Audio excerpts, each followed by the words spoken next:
If you're a Star Wars fan, then I'm willing to bet that you've heard the name Revan crop up somewhere before. Whether you're a lifelong fan or someone who recently decided to get into the franchise, chances are you've heard that name muttered amongst the fandom, and the reason as to why is really simple.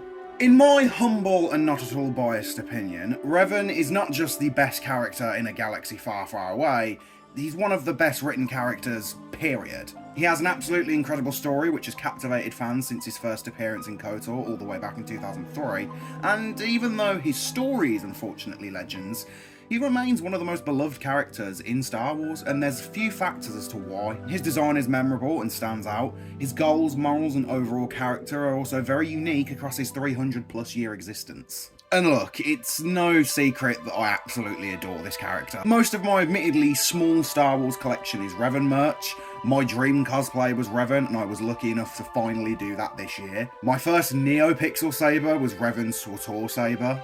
I love this character so much that I've basically spent 3 years making content mainly about him on TikTok. This non-canon character, although he technically is canon now, literally saved my love for Star Wars back in 2020, which is when I looked into his story.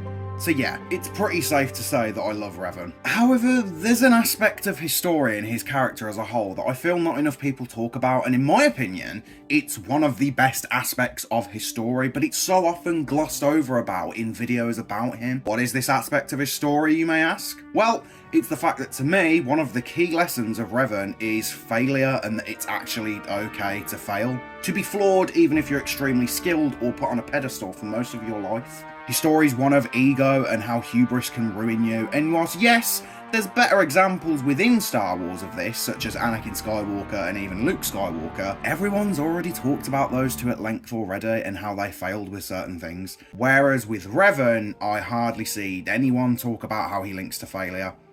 It's mainly always just the, oh my god, he balanced the Force and he's a grey Jedi, he's the go, oh my god!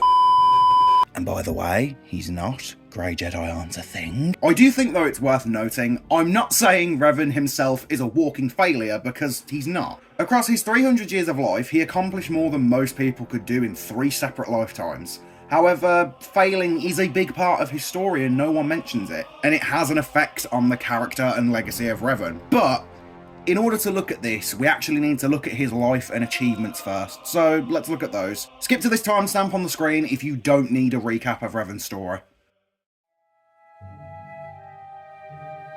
Revan's early life was one of success. He was an extremely gifted Jedi and he mastered everything the Jedi could teach, learning from anyone and everyone that he could. He became a Jedi Knight and shortly after joined the fight against the Mandalorians in the Mandalorian Wars.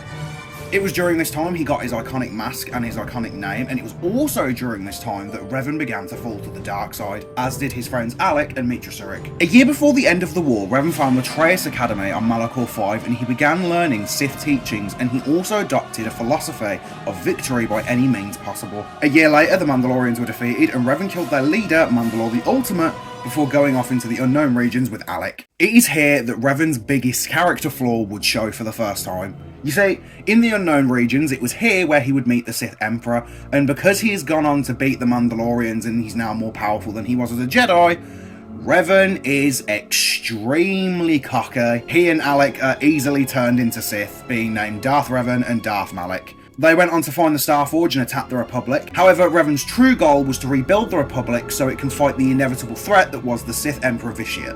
Even though Malak would eventually betray Revan and we would get the events of KOTOR 1 in which Revan's mind is wiped by the Jedi and he's basically given a new identity, he manages to relearn all of his Jedi training and defeat Malak as a Guardian of the Light, even after he learns his true identity. After KOTOR, he marries Bastila Shan and they are preparing to have a baby. However, Revan has been having nightmares about his past, so he ventures into the unknown regions once again. Unfortunately, he's imprisoned for 3 years by the Sith. However, who should show up but Mitra Surik herself? She finds him and frees him from the prison, giving him the mask of Revan which he wore during the Mandalorian Wars and during his time as a Sith. You see, when the Jedi wiped his mind, Bastila hid the mask all those years ago to avoid Darth Revan potentially returning. When he touches the mask, all of his memories flood back to him, and he essentially ends up with split personality disorder. They escape the Sith and form a plan on going back to kill Vitiate alongside a Sith known as Scourge. They battle through the Sith Citadel and come face to face with Vitiate, and because Revan has gotten all his old powers and personality back, he's gotten the ego and overconfidence back too. And because of that, Revan basically gets his ass handed to him. He would have died here if it wasn't for Mitra Surik saving his life, however, it's all for nothing anyway. Scourge ends up betraying them, killing Mitra and letting Vitiate imprison and torture Revan for 300 years, leading to the events of the SWTOR MMO. Revan has been tortured for 300 years at this point, both by the Emperor and the Dreadmasters. He's basically a Dark Jedi again, and all of his loved ones are dead, including Bastila and his son. Now, I do just want to throw out, during the 300-year torture, Revan was actually using the Force to mentally manipulate Vitiate so that he wouldn't destroy the Republic. But overall, his overconfidence was his undoing, leading to him being tortured here. And before he's even recovered, he goes off to a place called the Foundry to destroy the Empire. However, this would be at the cost of what Revan believed was another necessary genocide like in the Mandalorian Wars. Unfortunately though, once again, Revan is overconfident and he's not taking his mental damage into account, and he fails to kill the strike team sent to kill him. However, something happened when Revan died here. The light side of him went on to become one with the Force. However, the dark side of himself stayed behind, fueled by his undying rage for the Emperor. He literally refused to die, kind of like Darth Sion from KOTOR 2. Revan spent some time concocting his final plan, in which he would resurrect a now dead Emperor just to make sure he's dead once and for all. However, the Sith and Republic join forces to stop this, as in their eyes, Vitiate cannot be allowed to return. Revan stands at a temple on Yavin 4 for his final battle, speaking with confidence and extreme ego, even going as far as to just flat out say he won't be denied his destiny. I am Revan! Surprise, surprise, however, Revan is beaten by the strike team. He simply isn't mentally strong enough anymore, and that's when his light side version appears in front of him to try and talk some sense into himself, telling him that he's blinded by rage and vengeance and that he finally needs to set his ego and hate aside and accept defeat, and that is exactly what he does. Revan finally dies after 300 years of life. Whew, okay, that was long. Revan's story isn't exactly a short one to recap, so with all that, what does Revan teach us about failure? Well, to me, the main thing that Revan and his story teach us is that it is actually okay to fail and to admit defeat. Even if you're an extremely gifted person who has achieved so much in your life, it really is alright to let go of your pride and move on after you've been defeated. Obviously, it's not a lesson of don't try, not at all, but it is definitely one of coming to terms with your failure and accepting defeat regardless of how strong you are as a person. And the fact that Revan becomes so egotistical as he does makes sense too. He's an extremely skilled Force user, warrior and tactician, spent a lot of time being able to breeze through enemies and outsmart people, but after a while, all those accomplishments got to him. He essentially started to believe his own legend, and that is what starts his downfall, all the way back to the first meeting with Vitiate. And let's not also forget that the corruption from the dark side probably did nothing but fuel his ego as well as his power, because contrary to what people think, yes, the dark side did corrupt Revan, and I understand people don't like the direction that Revan went as a character. They hate that he's beaten and that he fails so much after KOTOR 1, but to me, this has always been one of the best parts of his story, because in my opinion, it humanises him as a character and deconstructs him,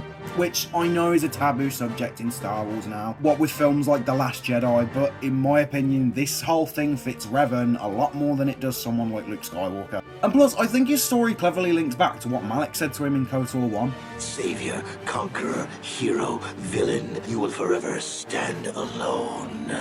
Okay, this video really was just one big ramble, wasn't it? I am definitely trying to get used to writing longer scripts, as it's not something I'm used to, and long stages of writing is definitely something I've struggled with since school, so yeah. But hopefully you've enjoyed this pretty long-winded video, and hopefully it's made you look at Revan from a different perspective. If you liked what you watched today and you want to see more, be sure to force push that subscribe button and hit the notification bell to be notified whenever I upload a new video. Thanks for watching.